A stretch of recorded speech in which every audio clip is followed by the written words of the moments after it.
बिस्मिल्लाहिर्रहमानिर्रहीम। स्टूडेंट्स, अब हम लोगों का टॉपिक है अराउज़ल थेरी, नज़रिया इश्तियाल या आमादगी। ये नज़रिया नफ्सियात की कदीम तरीन असूलों में से एक की वजाहत करता है। इसे यर्क्स और डॉटसन लॉ ने 1908 में पेश किया। इनका कहना है कि आमादगी का मुवाफ़िक तरीन दर्जा ही फ़र्द की बेहतरीन कारकर्दगी का बाइस बनता है। यानी आमादगी, कोई पर्सन किसी काम को करने के लिए कितना आमादा है, उसके अंदर कितना अराउज़ल है कि वो ये काम करे, और आमादगी जितना ज़्यादा वो कोई काम करने पर आमादा होगा उतना ही उसकी कारकर्दगी बेहतर होगी। ज़ाहिर है, अगर मैं एक दिल से रज़ामंदी से काम करने पर आमादा हूँ कि ये मैंने काम करना है, तो उसमें मेरी परफॉर्मेंस बेहतरीन होगी। लेकिन जिस काम को करने के लिए मेरा दिल नहीं कर रहा, किसी के कहने पे ज़ोर ज़बरदस्ती से मैंने जो काम शुरू कर लिया, उसमें मेरा इंटरेस्ट ही नहीं होगा, वो मेरी परफॉर्मेंस उस काम में कभी भी अच्छी नहीं आएगी। इस नज़रिए के मुताबिक हम ख़ास दर्जे की स्टिमुलेशन और सरगर्मी बरकरार रखना चाहिए। सरगर्मी का बहुत ज़्यादा दर्जा बढ़ जाए तो हम इसे कम करने की कोशिश करते हैं, कम हो जाए तो इसे बढ़ाने की कोशिश करते हैं, कि दरमियाने दर्जे पर रखने की कोशिश करते हैं, ताकि एक्साइटमेंट की कमी बेशी में लगा रहता है, ताकि ख़ास दर्जे पर हम अपने काम का मोटिवेशन लेवल सेट कर लें और फिर तरतीब से वो काम करते रहें।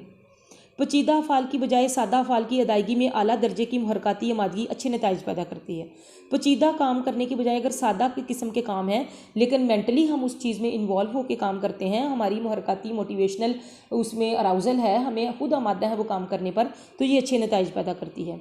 सरगर्मी या एक्साइटमेंट का दर्जा ज़रूरत से बढ़ जाए तो फिर भी वो फ़र्द की कारकर्दगी जो है वो मुतासिर होती है।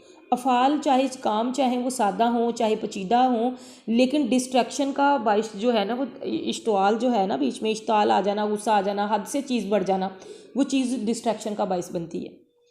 गोया आबादगी का मुवाफ़िक तरीन दर्जा यह है, ऑप्टिमल लेवल ऑफ अराउज़ल, बेहतरीन कारकर्दगी का ज़ामिन है कि आपके अंदर बेहतरीन आमादगी का दर्जा हो।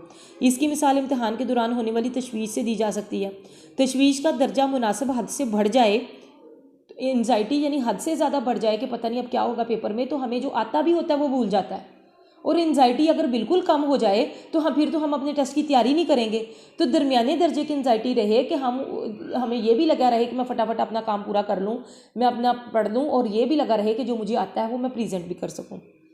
ये दुरुस्त है कि आमादगी का दर्जा हर फ़र्द में मुख्तलिफ होता है, किसी में ज़्यादा होता है, किसी में कम होता है, और वो अफराद जिनमें ये दर्जा ज़्यादा हो वो ख़तरात से खेलना पसंद करते हैं।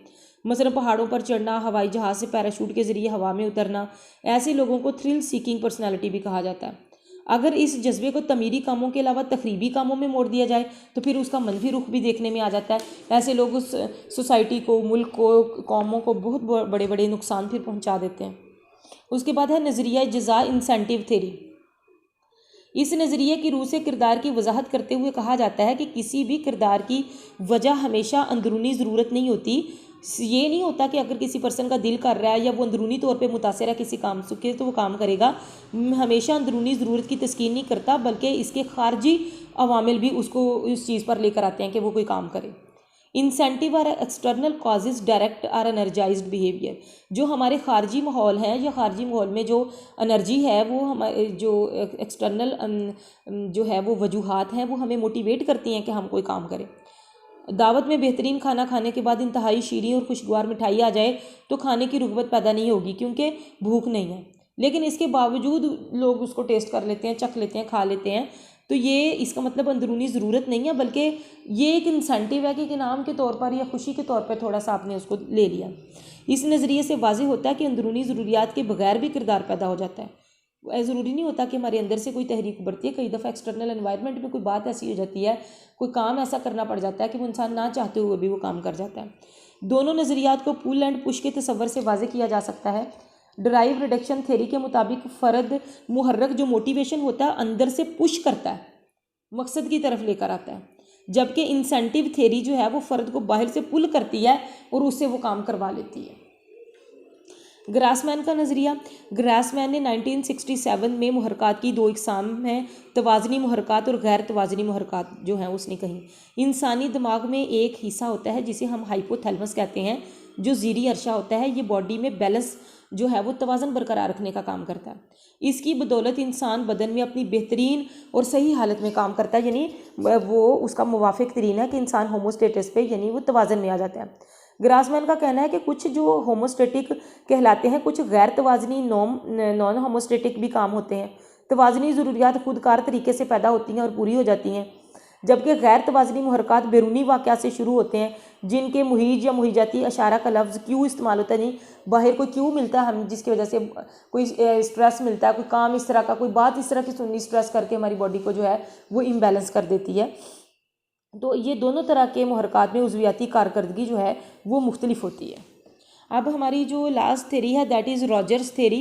इंसानियत पसंदाना मकतबा फ़िक्र के एक पैरोकार कॉर रॉजर्स ने शख्सियत का नज़रिया इंतहाई मुफस्सल अंदाज में बयान किया। उसका कहना है कि इंसान सेल्फ एक्चुअलाइजेशन जो है ना वो बेहतरीन मोटिवेशन है। देखिए कोई भी इंसान है ना, अगर वो अनपढ़ भी है तो उसकी ख्वाहिश होती है कि उसकी औलाद पढ़ी लिखी हो, वो एक अफसर बने। एक पर्सन खुद चोर भी हो ना, फिर भी उसकी ये ख्वाहिश होती है कि उसका बेटा मौलवी बने।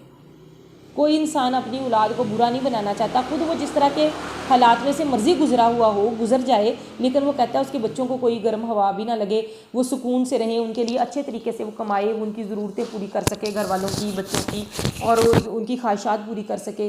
और तो ये हर इंसान की ख्वाहिश होती है। यही चीज़ उसे सेल्फ एक्चुअलाइजेशन की तरफ लेकर आती है।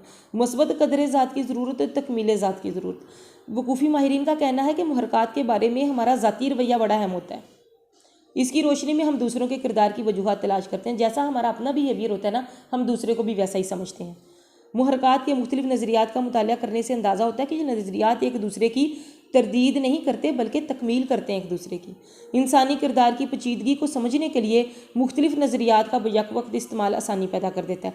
खुसूसन भूख, प्यास, ताकत, वाबस्तगी, तहसील, ये सब इन नज़रियात की मदद से इनको समझने में मदद मिलती है।